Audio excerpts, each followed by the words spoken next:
welcome to the second episode of Ramblings of a Madman. Oh, yes, I'm actually voice training in this episode. Do let me know how it sounds, because I haven't done it in a while because of the recent heat absolutely drying out my throat. Anyways, today's episode of Ramblings of a Madman is the Pride Month special.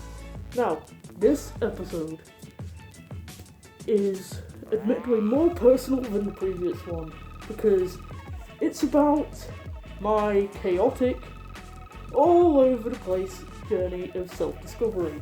Where else can we start than when it all began?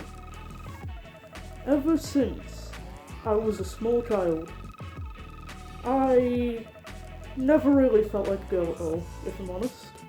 Now, the first thing that people should have seen as a sign of me being trans is the fact that when I was a small child, I would refer to myself in the third person exclusively with he, him pronouns. It makes it all the more confusing, the fact that people can say that, oh, you're confused about your gender identity. Like, no. Anyway, I also never connected with anything girly as a child. Like, I would always want to play with Star Wars stuff instead of, I don't know, stuff like makeup and princess costumes and high heels. Admittedly, this episode's going to be a little shorter than usual, by the way, because there's less to talk about in this episode of Ramblings of a Madman.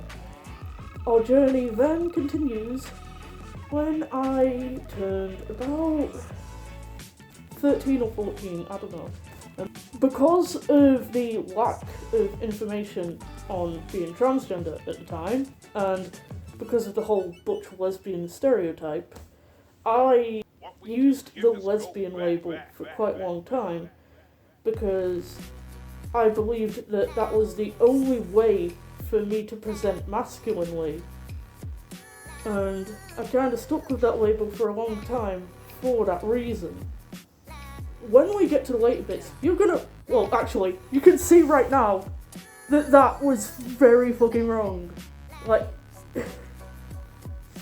anyway, later on, when I turned 16, I actually explored my gender identity properly instead of hiding behind the lesbian label out of fear. At first, I used the gender fluid and non-binary labels because I wanted to try and trial coming out to see how people would react before coming out as a trans male, because,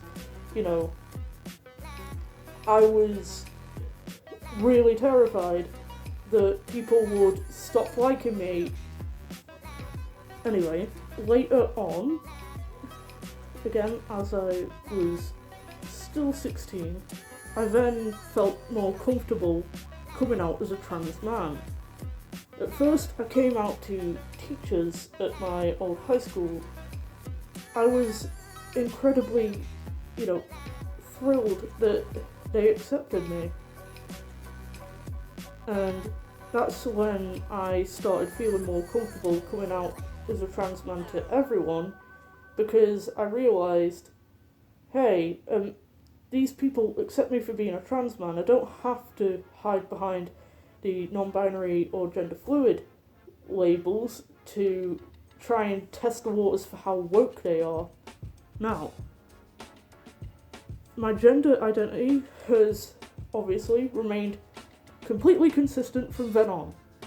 Like, I still identify as a trans man, and nothing's ever going to change that.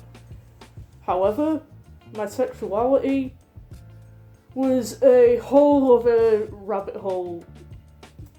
No. Obviously, at first, I used the lesbian label purely because I thought that was the only socially acceptable way or even the only way in general, to be masculine, because, you know, there was a complete lack of information on transitioning around the time. But then, later on, I think it was 15, 16 maybe, I started realising that I like men. And then I went with the pansexual label because I thought I was into all genders regardless, and I kind of stuck with that label for a while because I just didn't really explore my sexuality all that much. And then afterwards, when I was, I think, 19, I thought that I was asexual and panromantic. Then, as I actually started exploring my feelings and actually exploring my sexuality properly, I realised that I don't like women, and not even non-binary people. I realised that I am exclusively into men. Sadly, it took that long, but I still had a lot of internalised transphobia surrounding myself at the time, which caused me to kind of push my sexuality somewhere else because I was scared of being perceived as not masculine enough by not liking women. But now that I'm more masculine anyway, partly due to finally having a binder and partly due to using minoxidil to grow a moustache, I no longer feel as much internalised transphobia.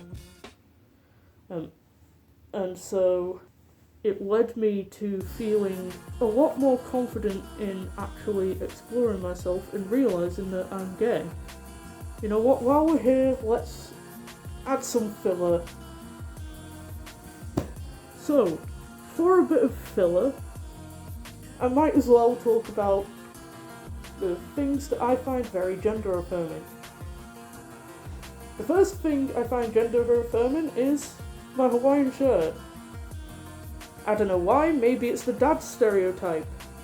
Actually, it's most likely that, I think I just answered my own question. Yeah, for some reason, I find Hawaiian shirts very gender affirming because of the dad stereotype. Same with barbecuing. For some reason, I find barbecuing quite gender affirming, again because of the dad stereotype. Another thing I find gender affirming is my moustache. And I don't mean my persona's moustache. I mean, like, I'm literally growing a moustache underneath this fursuit. I don't think I'm ever going to do a face reveal though. I'm stimming a lot here.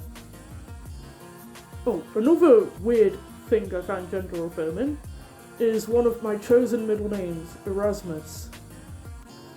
Like, I know having a chosen name in and of itself is very gender affirming, but for some reason, Erasmus, like the middle name Erasmus, gives me huge amounts of gender euphoria past what my chosen first name gives me. Which is weird. Sorry this episode was a bit incoherent and all over the place. I didn't script this episode. This has been the second episode of Ramblings of a Madman. Sorry this one was a lot more serious and less humorous in tone, but, you know, unfortunately, being an LGBTQ plus individual in 2026 is a bit of a serious thing anyway. It's quite scary nowadays, but I promise the next episode of Ramblings of a Madman will be a lot less serious and a lot more light-hearted and humorous. The next episode is going to be about tulpamancy, which I am admittedly pretty excited to talk about because it'll be really nice to educate more people on tulpamancy and to, dispel any rumours people might have. But yeah, bye for now.